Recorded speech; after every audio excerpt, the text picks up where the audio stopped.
দক্ষিণ এশিয়ার ভূরাজনীতিতে এমন এক ঐতিহাসিক পরিবর্তনের সূচনা হতে যাচ্ছে যা শুধু বাংলাদেশের সীমান্ত নিরাপত্তায় নয়, বরং পুরো অঞ্চলের কৌশলগত শক্তির ভারসাম্যকেই চিরতরে বদলে দিতে পারে। বহু বছর ধরে বাংলাদেশ ভারত সীমান্তের একটি অত্যন্ত পরিচিত ও চিরচেনা দৃশ্য ছিল ভারতের একতরফা কাঁটাতারের বিশাল বেড়া। নিজেদের একচ্ছত্র নিরাপত্তার কথা বলে ভারত সীমান্তের হাজার হাজার কিলোমিটার জুড়ে এই প্রাচীর তৈরি করেছে। কোথাও আন্তর্জাতিক আইন মেনে, আবার কোথাও জিরো লাইনের তোয়াক্কা না করেই সীমান্তে এই দীর্ঘ নির্মাণ কাজ চালিয়ে গেছে দিল্লি। কিন্তু এই কাঁটাতারের দেয়াল শুধু দুই দেশের ভৌগোলিক সীমানাকেই আলাদা করেনি, এর আড়ালে বছরের পর বছর ধরে ঘটেছে নির্মম সীমান্ত হত্যা, গুলিবর্ষণ, নিরীহ বাংলাদেশি নাগরিকদের মৃত্যু এবং ঢাকার ওপর এক ধরনের অদৃশ্য কৌশলগত মনস্তাত্ত্বিক চাপ সৃষ্টি। ভারত নিজেদের সীমান্তকে সুরক্ষিত দাবি করলেও বাংলাদেশের সীমান্ত দীর্ঘদিন ধরে কার্যত উন্মুক্ত ও অরক্ষিত অবস্থায় ছিল। কিন্তু 2026 সালের এই নতুন বাংলাদেশে সেই চেনা চিত্র এবার সম্পূর্ণ বদলে যাচ্ছে। বাংলাদেশ এমন এক যুগান্তকারী সিদ্ধান্ত নিতে যাচ্ছে যা দেশটির নিরাপত্তা নীতির ইতিহাসে সবচেয়ে বড় এবং সাহসী পরিবর্তনগুলোর একটি হিসেবে বিবেচিত হতে পারে। ভারত যেভাবে একতরফাভাবে সীমান্ত ঘিরে ফেলেছে, এবার বাংলাদেশও নিজস্ব নিরাপত্তা ও অখণ্ডতা এবং সার্বভৌম রক্ষার জন্য ভারত এবং মিয়ানমার সীমান্তে পাল্টা কাঁটাতারের বেড়া নির্মাণের এক বৃহৎ পরিকল্পনা গ্রহণ করেছে। এই সিদ্ধান্তের নেপথ্যে কি মাস্টার প্ল্যান কাজ করছে তা জানতে ভিডিওটি একদম শেষ পর্যন্ত দেখুন। এই ঐতিহাসিক ও যুগান্তকারী সিদ্ধান্তের আনুষ্ঠানিক ইঙ্গিত এসেছে খোদ দেশের জাতীয় সংসদ থেকে। গত 17 জুন সংসদের প্রশ্নোত্তর পর্বে স্বরাষ্ট্রমন্ত্রী সালাউদ্দিন আহমেদ এমন এক ঘোষণা দেন যা মুহূর্তের মধ্যেই দক্ষিণ এশিয়ার নিরাপত্তা বিশ্লেষক এবং কূটনৈতিক মহলে এক বিশাল আলোড়ন তোলে। স্পিকার হাফিজউদ্দিন আহমেদের সভাপতিত্বে অনুষ্ঠিত সংসদীয় অধিবেশনে এক প্রশ্নের জবাবে স্বরাষ্ট্রমন্ত্রী স্পষ্টভাবে জানিয়ে দেন, দেশের সার্বভৌমত্ব রক্ষা করা, অবৈধ অনুপ্রবেশ সম্পূর্ণ বন্ধ করা এবং সীমান্ত নিরাপত্তা শক্তিশালী করতে সরকার সীমান্ত জুড়ে স্থায়ী প্রতিরক্ষা অবকাঠামো নির্মাণের এক বিশাল মেগা প্রজেক্ট হাতে নিয়েছে। নতুন বাংলাদেশের জন্য এটি যেন এক স্বাধীন, সক্রিয় এবং শক্তিশালী পররাষ্ট্রনীতির প্রকাশ্য ও সাহসী ঘোষণা। রাজনৈতিক পর্যবেক্ষকদের মতে এই সিদ্ধান্তের পেছনে প্রধানত দুটি বড় কৌশলগত কারণ রয়েছে। প্রথমটি হল মিয়ানমার সীমান্তের চরম অস্থিতিশীলতা এবং দ্বিতীয়টি হল সাম্প্রতিক সময়ে ভারতীয় সীমান্ত দিয়ে বাংলাদেশে পুশিনের ক্রমাগত অপচেষ্টা। ঢাকা এখন আর কোনো প্রতিবেশী রাষ্ট্রের চোখ রাঙানি বা একতরফা নীতি নীরবে মেনে নিতে প্রস্তুত নয়, বরং আন্তর্জাতিক রাজনীতি মেনে নিজের ভূখণ্ড সুরক্ষায় ইস্পাত কঠিন অবস্থান নিয়েছে। বর্তমানে বাংলাদেশের জাতীয় নিরাপত্তার জন্য সবচেয়ে উদ্বেগজনক ও সংবেদনশীল এলাকা হয়ে উঠেছে দেশের দক্ষিণ পূর্ব সীমান্ত অঞ্চল, বিশেষ করে মিয়ানমার সীমান্ত। মিয়ানমারের অভ্যন্তরে চলমান ভয়াবহ গৃহযুদ্ধ, দেশটির সামরিক জান্তা বাহিনী এবং শক্তিশালী সশস্ত্র গোষ্ঠী আরাকান আর্মির মধ্যে তীব্র রক্তক্ষয়ী সংঘর্ষ পুরো সীমান্ত পরিস্থিতিকে অত্যন্ত অস্থিতিশীল ও ঝুঁকিপূর্ণ করে তুলেছে। এই অভ্যন্তরীণ সংঘাতের সুযোগ নিয়ে টেকনাফ এবং বান্দরবান সীমান্ত দিয়ে প্রতিনিয়ত বাংলাদেশে অবৈধ অস্ত্রের অনুপ্রবেশ ঘটছে। স্বয়ংক্রিয় রাইফেল, গ্রেনেড, সামরিক গোলাবারুদ থেকে শুরু করে আন্তর্জাতিক অপরাধ চক্রের নানা ধরনের আধুনিক মরণাস্ত্র সীমান্ত পেরিয়ে দেশে প্রবেশ করছে। শুধু মারাত্মক অস্ত্রই নয়, একই সঙ্গে নাফ নদী এবং দুর্গম পাহাড়ি রুট ব্যবহার করে দেশে ঢুকছে কোটি কোটি টাকার ভয়ঙ্কর মাদক। ইয়াবা থেকে শুরু করে অত্যাধুনিক ক্রিস্টাল মেথ বা আইসের এই রমরমা কারবার সীমান্ত এলাকাকে আন্তর্জাতিক মাদক চোরাচালানের প্রধান রুটে পরিণত করেছে।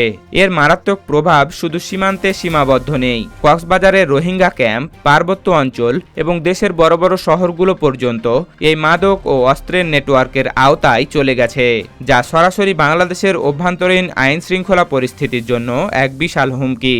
এই মরণফাঁদ রুখতে বাংলাদেশ এবার প্রথমবারের মতো মিয়ানমার সীমান্তে নিজস্ব অর্থায়নে পূর্ণাঙ্গ কাঁটাতারের প্রতিরক্ষা বলয় গড়ে তোলার আনুষ্ঠানিক কার্যক্রম শুরু করতে যাচ্ছে।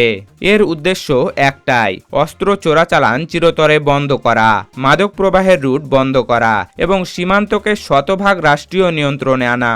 শুধু মিয়ানমার সীমান্তেই নয়, ভারতের সীমান্ত পরিস্থিতিও এখন ঢাকার জন্য নতুন কূটনৈতিক ও নিরাপত্তা উদ্বেগ তৈরি করেছে। বিশেষ করে ২০২৪ সালের আগস্ট মাসের ঐতিহাসিক রাজনৈতিক পট পরিবর্তনের পর থেকে ভারতীয় সীমান্তে নতুন ধরনের কৌশলগত উত্তেজনা দেখা যাচ্ছে। বাংলাদেশের সীমান্ত রক্ষা বাহিনীর দাবি অনুযায়ী ভারতীয় সীমান্তরক্ষী বাহিনী বা বিএসএফ একাধিকবার বাংলাদেশে অবৈধ পুশিনের চেষ্টা করেছে। সরকারি পরিসংখ্যান অনুযায়ী ২০২৪ সালের ৫ই আগস্ট থেকে এখন পর্যন্ত প্রায় ২৩০০ এর বেশি মানুষকে জোরপূর্বক ভারতীয় সীমান্ত দিয়ে বাংলাদেশে ঠেলে দেওয়ার চেষ্টা করা হয়েছে। এর মধ্যে কয়েক হাজার মানুষকে স্থানীয় প্রশাসনের তৎপরতায় আটক করা হয়েছে, কিছু সংখ্যককে পুশব্যাক করা হয়েছে এবং অনেকেই সীমান্ত থেকেই সরাসরি প্রতিহত হয়েছেন। সবচেয়ে উদ্বেগজনক বিষয় হল ভারতের পশ্চিমবঙ্গের রাজনৈতিক উত্তেজনার পর এই পুশিনের প্রবণতা আরও বহুগুণ বেড়ে গেছে।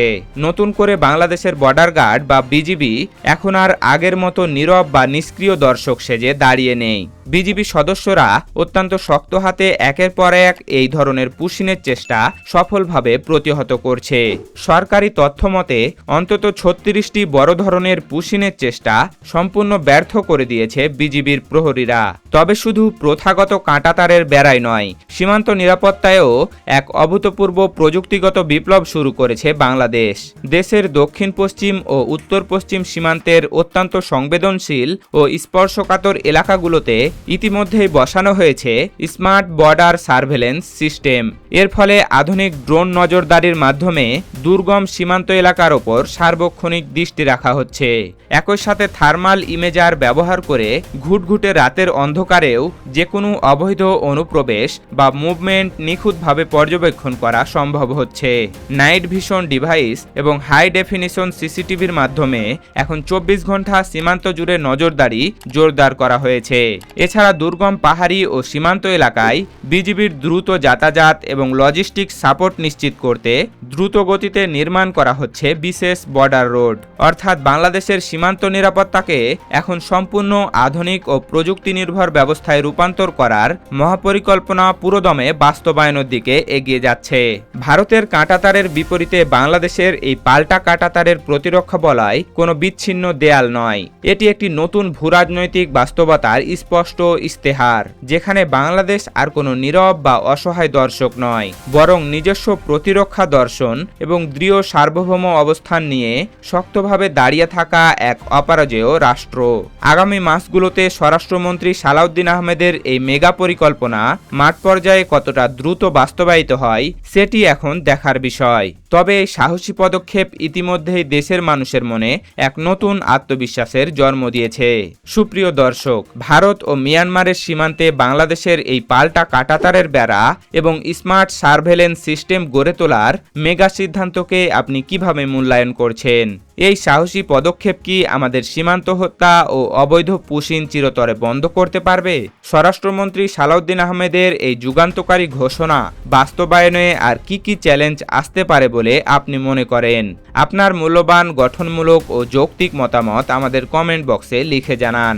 ভিডিওটি ভালো লাগলে লাইক দিন এবং শেয়ার করুন। এমনই সব রাজনৈতিক বিশ্লেষণ সবার আগে পেতে আমাদের চ্যানেলটি সাবস্ক্রাইব করে বেল আইকনটি বাজিয়ে রাখুন। ধন্যবাদ।